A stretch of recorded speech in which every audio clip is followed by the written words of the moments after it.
Hi, I'm Nick, and welcome to the Painter's Mess.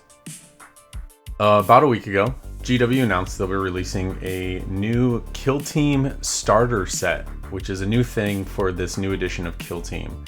And this past Saturday, they did the Saturday preview to pre-order it the following Saturday, which is Saturday, October 26th. So as the time of this recording, that box set is not out yet, but it will be available for pre-order this coming Saturday.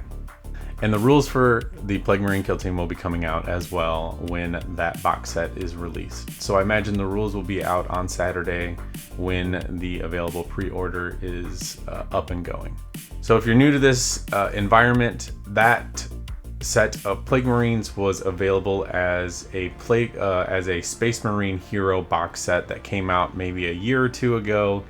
And luckily enough for me, I already have that set because if it's new and Death Guard, I'm going to buy it regardless. And luckily enough for me, I already picked up those Plague Marines and started painting them to a small extent, basically just doing the theme that I've already started with the rest of my Death Guard army. So join me as I finish painting up my Plague Marine Killteam, and I go over why it's important to, for one, write down your paint schemes and the paints that you use, and two, maybe pick up older books and hold on to them for future reference. So let's go make a mess. So many of us have been in this hobby for a while now, and if you've been in the hobby for a little bit, you've probably collected a lot of books or read a lot of novels. If you're into that kind of thing, maybe some audiobooks, stuff like that. But my hobby journey really started when I was introduced to Warhammer 40k back in the beginning of 8th edition in 2018. So at the time, the Dark Imperium box set had just come out, or had come out in the last 6 months or so, and Primaris Space Marines were on the rise as we moved into this new edition. So as I sat and decided which army that I wanted to start playing, I went on GW's website and started looking through all of the different factions of the Space Marines and the Chaos Space Marines, and of course the Filthy Xenos. Now, knowing my limited experience with painting, which was absolutely none, I based my choice off of what I thought looked cool at the time and what I figured would be easy to paint. And by easy, I mean potentially that I could paint to a mediocre standard and at least play a game with it once or twice whenever I had time and I had the availability to get out and play some games. And as you can tell by the title of this video and most of my other videos, Death Guard was the one that called out to me. Now, one of the main reasons was that the army looked really cool and it was very gross and disgusting and filthy and all of that other stuff. And what I came down to was I could paint it however I want, and in the end, no matter what happened, if it looked bad, I could just be like, well, it's Death Guard. It's supposed to look bad. And that's kind of the point and kind of why I went with the Death Guard, minus the fact that there's, tentacles and pus and boils and monsters and, all the other fun things that come along with Death Guard. And honestly, it's a great philosophy to be like, well, it's dirty, it's Death Guard, it's grimdark, that's the point. So I've kind of just been keeping that philosophy my whole painting hobby so far.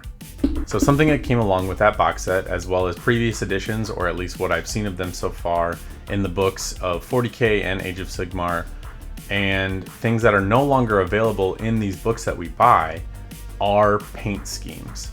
Now, some of them actually describe which paints that GW uses for each different types of armor color or something like that.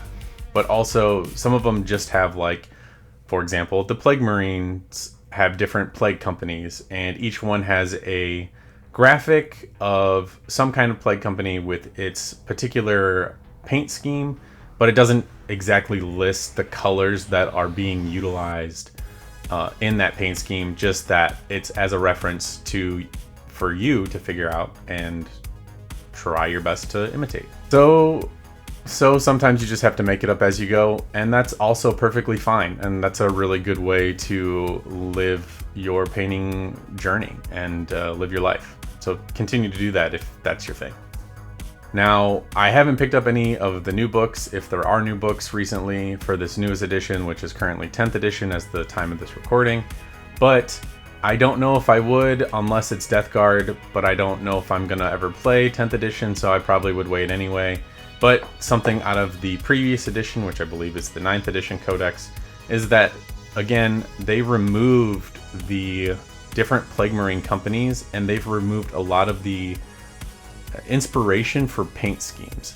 Now, they have all of the beautiful pictures of the armies at Warhammer World or on the table, like playing a game, and they look awesome, but you have no idea how to paint those particular models unless you go on, say, the Warhammer website, or you YouTube videos like this to see how to paint specific paint schemes.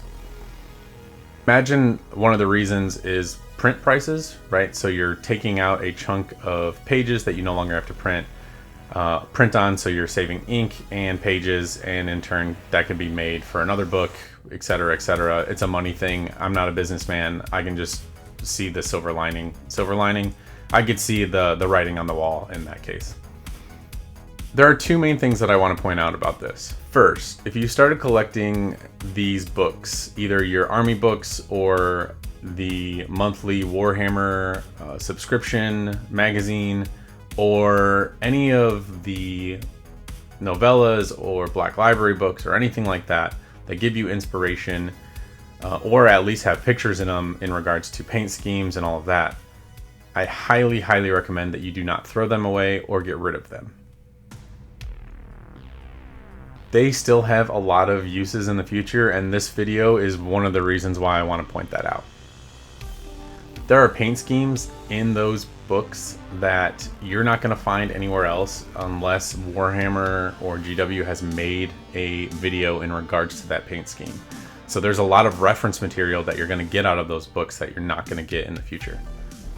So the second point I want to make is that if you see these books, say at a flea market, your friendly local game store on clearance, or maybe like an annual bazaar. For example, my local game store does an annual bazaar every August where people of the community can bring in and sell their models or books or anything like that at a discounted rate for however much they think they can get for them, and the store sells them on your behalf.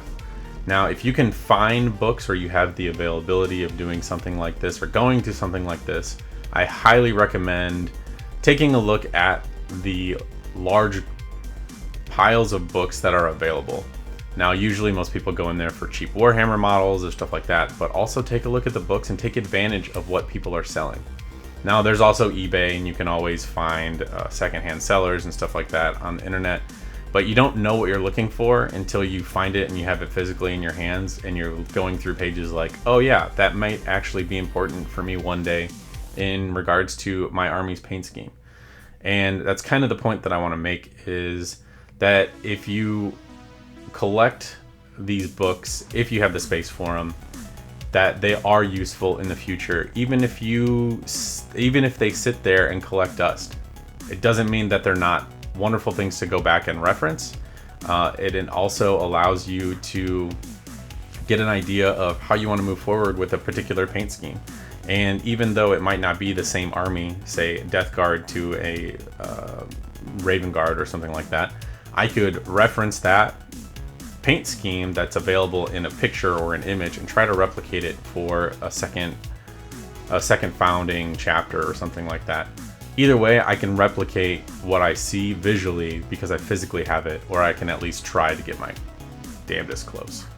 And it's also another type of collecting. So we don't only just collect models, but we also collect books and reference materials. And all of that can be used in the future for future reference whenever you need inspiration.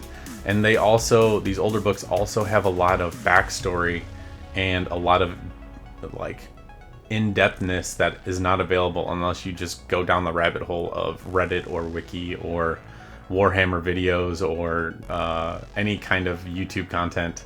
Like you have to go searching when, if you have a bookshelf full of books, you know exactly where the books are that you're going. So in the end, I'm very glad that I kept my Death Guard books and that I don't plan on getting rid of any of the reference material that I accumulate over the years of playing this game. I'm very happy that I have the availability to have a large bookshelf that I can put all of these books on, and that I can look at them when I need inspiration or I need to go back and check a paint scheme. Now, in regards to this set, I need to utilize my notebook more, because I had to guess and try to remember exactly what my paint scheme was and go from there, which luckily enough for me, I had a pretty good idea of where I left off and how at least I start all of my paint schemes in regards to my Death Guard. So, future Nick here. I realized that I did not actually finish recording all of the video that I needed to finish the video off. And basically the end point is the notebook. That's where I stopped, and that's where I'm picking up. The point of the notebook is to write down your paint schemes, to write down what you do for your base coat, and if you do a secondary wash or a highlight or something like that, or a dry brush. In my case, it was a base coat, airbrush wash, and then a highlight, to make sure that you write all of that down in your journal so that you can reference it when you inevitably have to go back and redo or add to your army in the future, years later potentially, and redo your paint scheme to the closest possible way to what you did before. All of that to say, make sure you write it down, try to write down everything you do, and make sure you have that notebook with you whenever you make a new army or find a scheme that you really like. It's really important to write down the stuff that you do, because in the end, it's gonna help you in the long run. And a lot of people neglect having a notebook next to them, taking the time to write in a notebook while you're trying to paint, because we're all limited on our own time and we're all trying to just, get models on the table. But as long as you put in some effort, it's gonna save you a lot of time in the future. And that's really what matters. So with that, I hope that you have found this video enlightening in some way or form, and maybe you'll start writing down your paint schemes. I know that I have been, and I've been making sure that I write down every little detail of what I've been doing to make sure that I keep my paint schemes coherent throughout all of the models, because I know I'm going to be doing some conversions, working on some things, and then having to change directions, maybe starting a different army or painting something else, and then finishing that up later.